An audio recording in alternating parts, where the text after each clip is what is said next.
The Opportunity, Part 1. Mrs. Wilson sometimes thought that her daughter Elise was dumb. Elise was her only daughter, her only child, but Mrs. Wilson was not so blinded by love that the idea that Elise might be stupid did not occasionally cross her mind. The girl's father had died when she was 8. Mrs. Wilson had never remarried, and the girl and her mother lived affectionately and closely. When Elise was a child, she had been responsive and lively, but as she grew into adolescence, as her body matured, her disposition changed, and some of the wonderful clarity of her spirit was lost. At 16, she seemed indolent, and to have developed a stubborn indifference to the hazards and rewards of life.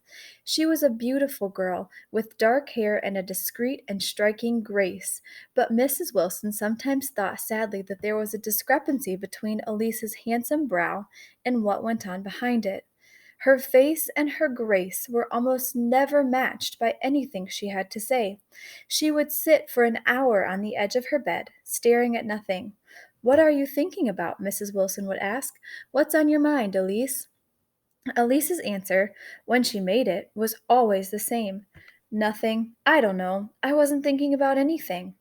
Mrs. Wilson worked as a secretary. They lived in a 3-room walk-up over a grocery store. They were poor. Elise, in her first 2 years at high school, had got brilliant grades, and Mrs. Wilson had hoped to get her a college scholarship. But in her 3rd year, Elise's grades slumped, and she barely passed into the senior class. She didn't seem to mind. She said she didn't care.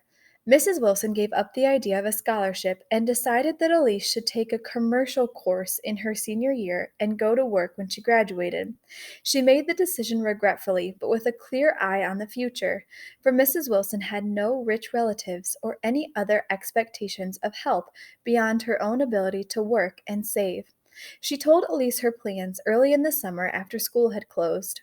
"I really didn't want to go to college," Elise said. "Well, I'm glad it isn't too much of a disappointment, dear," Mrs. Wilson said. "I'll go over next week and see about enrolling you in the commercial course." "I don't want to take a commercial course," Elise said. "Why not, dear?" "It would be a waste of my time," Elise said. "Why should I take a commercial course? What good would that do me? I'm going to be an actress. A commercial course would be a waste of time. I'm going on the stage." "When did you decide this?" "Oh, a long time ago," Elise said. Mrs. Wilson struggled to hold her temper. She felt that she had more than her share of loneliness and hard work since her husband's death, and to have these burdens increased with the worries of an indolent and star-struck girl made her feel desperate and tired. She waited until this feeling had passed.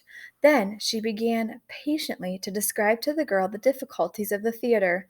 Thousands of experienced, beautiful, and talented actresses were out of work. Even those who did work didn't work often, and only a few of the thousands in the profession made an annual salary as big as a file clerk's. When Mrs. Wilson had finished, Elise said nothing. "Well, what are you thinking, dear?" Mrs. Wilson asked. "What's on your mind?" "Nothing," Elise said. "I don't know. I wasn't thinking about anything." She yawned. "I guess I'll go to bed." She kissed her mother good night and went into her room. It also seemed to Mrs. Wilson that Elise needed a lot of sleep. She couldn't remember the needs of her own youth, but it seemed to her that Elise spent an awful lot of time sleeping. Elise spent a month in the country with her grandmother that summer. This was her vacation. When she returned to New York in August, she took up again the job as a babysitter that had occupied most of her spare time during the winter, and all of her time when she was not in school. She worked regularly for a young couple named Cogswell, who had 2 girls and a baby boy. She took the children to the park, gave them their meals, their baths, and if the Cogswells were having guests for cocktails, as they often did, she stayed with the children until the guests had left. She gave half of the salary she got for this to her mother and spent the other half on orange drinks, frankfurters, candy bars, ice cream, rental library fees, and silver bracelets. She had 22 silver bracelets and dreamed of having 50. When she had finished at the Cogswells, she would walk slowly home. She would eat supper with her mother, and sometimes, as the autumn approached, Mrs. Wilson would bring up the question of Elise's future. "Elise, dear, I wish you'd think seriously about taking that commercial course," she'd say. "But, Mother, I've told you that I think it's a waste of time," Elise would say quietly.